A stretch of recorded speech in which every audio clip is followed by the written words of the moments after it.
Today I'm going to walk you through how to install the Ring Video Doorbell Pro in 10 steps, and I'm going to do it in just 20 seconds. Ready, go! Step 1, test your Wi-Fi. Step 2, download the Ring app. Step 3, select set up a device in the app. Step 4, enter your address and name your doorbell. Step 5, turn off power to the circuit breaker. Step 6, remove the old doorbell. Step 7, install the new doorbell. Step 8, install the Pro Power Kit. Step 9, enter your Wi-Fi info. And Step 10, attach the faceplate and turn power back on at the circuit breaker. Woo! Did you get all that? Don't worry, we're gonna go again and slow it way down so you can see every step. But first, why do you want a video doorbell?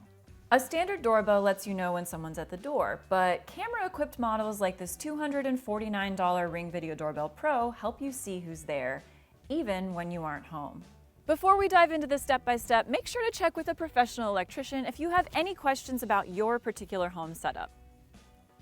Yup. All right, let's dive into this step-by-step, but this time, let's go into a little more detail. First up, grab your phone, head to the spot where you plan to install your doorbell, and take a network speed test. The Ring Video Doorbell Pro is only as strong as the connection of the Wi-Fi where you plan to install it. So if you do notice that your Wi-Fi is a little sluggish, you can either upgrade your router or invest in a Wi-Fi range extender.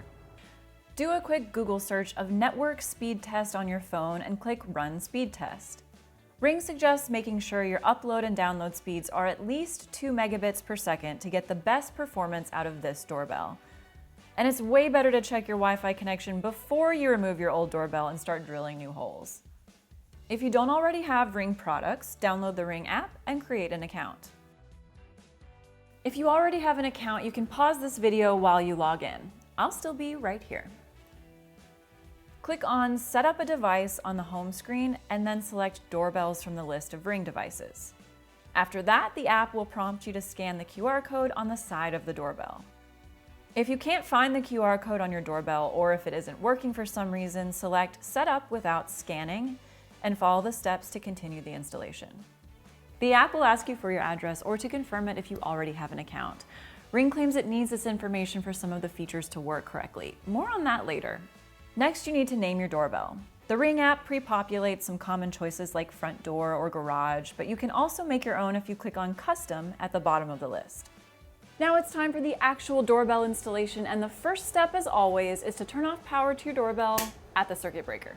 This step should be as simple as flipping a switch, but again, ask an electrician if you have any questions.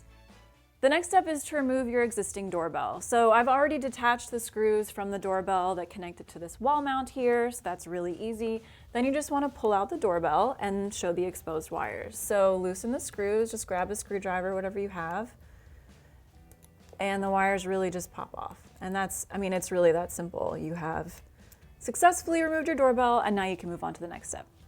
So now that your old doorbell has been removed, the next thing to do is to line up your new doorbell to see if you need to drill any new holes. So I'm a little bit lucky here. My job's already done because we use this block mount to install all of the video doorbells that CNET tests. So we have a million different holes already, and fortunately this one and this one line up with this doorbell. So I'm good to go.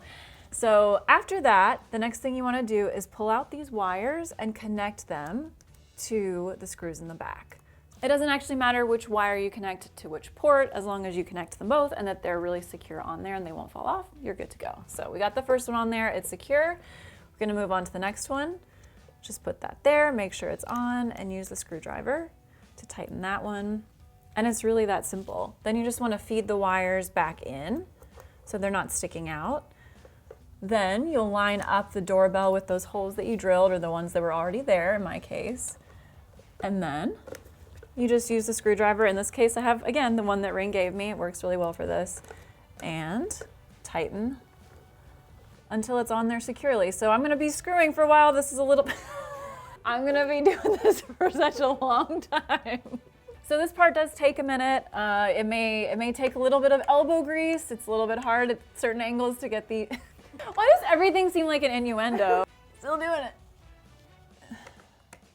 So I'm just connecting the last screw here, and then we'll be ready to move on to the next step. Your purchase includes this Pro Power Kit, which you need to connect to your internal doorbell chime to manage the power going to your doorbell. So the next step you want to do is remove the doorbell chime cover. You can just really stick it wherever, just somewhere handy where you can grab it again.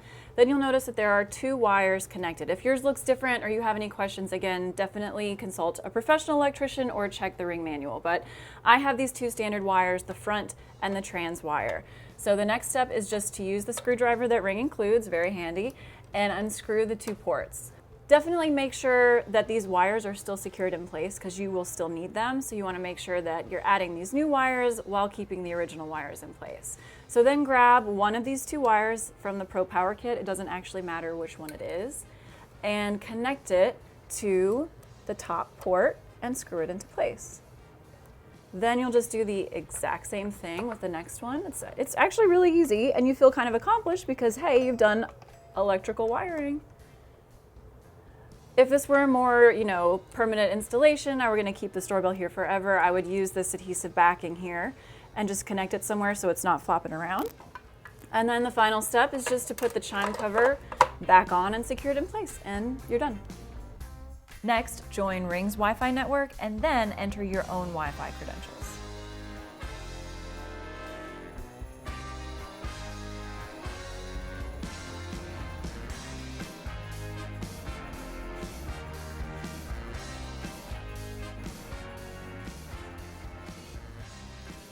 The next step is to install one of the 4 removable face plates to the base plate. This is really easy, it just snaps into place.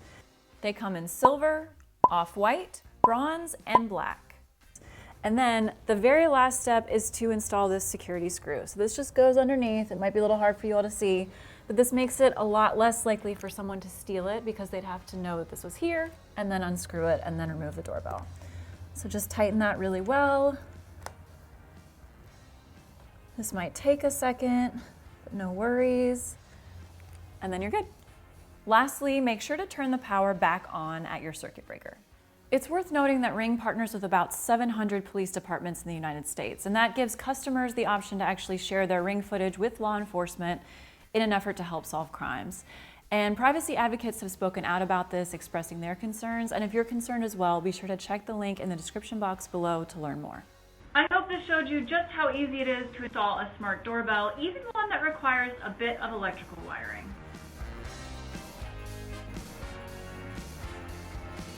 Thanks for watching. If you liked this video, please give it a thumbs up and subscribe to How to Do It All, CNET's YouTube channel dedicated to all things how-to.